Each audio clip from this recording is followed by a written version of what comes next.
Money makes the world go round. Today, money is a complex system that involves banks, governments, and financial institutions. But how does it all work? In the old days, people used to barter goods and services.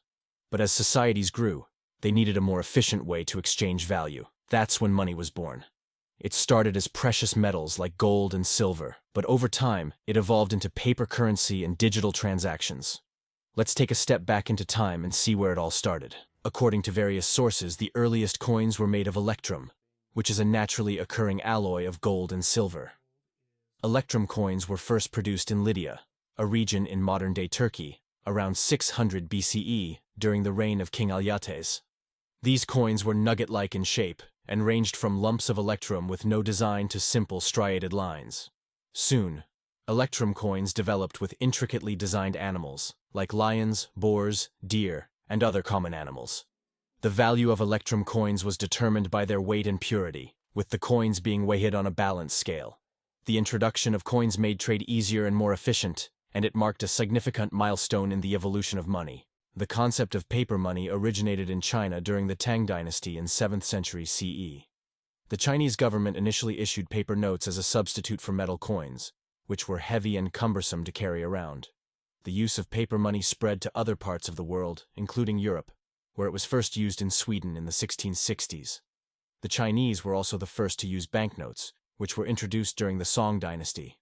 Banknotes were initially used by merchants to deposit their profits in exchange for a paper receipt, which they could then use to withdraw the same amount of money at a later date.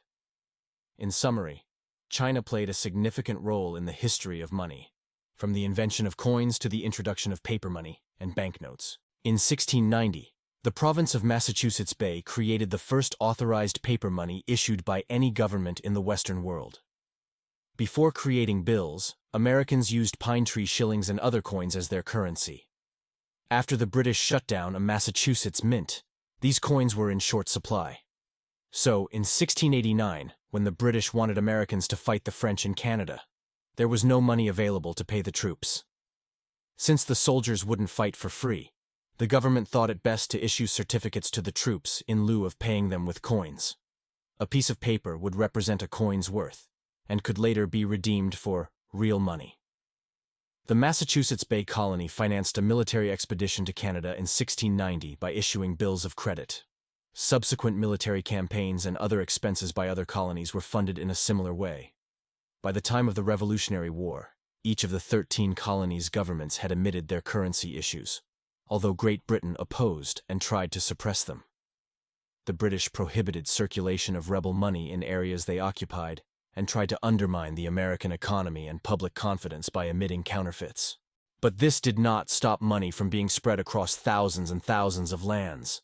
This caused a chain reaction, which has now become a major part of our life. And this is how money came into picture.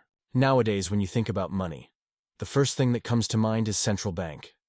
Central banks have been around for centuries, but how did they come into existence? Let's take a look at the evolution of central banking. Before the invention of central banks, people used commodity money, such as gold, silver, and copper, as well as bartering to exchange goods and services as discussed before. The Bank of England, founded in 1694, was the most famous central bank of that era. It was established to assist a post-Revolutionary War economy.